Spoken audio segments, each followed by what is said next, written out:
Alright, so we're going to start with the original equation. I'm looking up here. The first thing I'm going to do is distribute this negative. So negative times 10p and then negative times positive 2.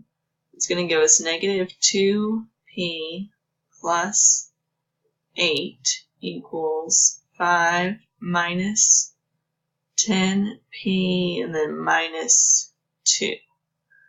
So over here we'll keep this negative 2p plus 8, and then I'm going to put that positive 5 with that negative 2 to make a positive 3 minus 10p. And then you can move things in whatever order you want to. I think I'm going to add the 10p over here.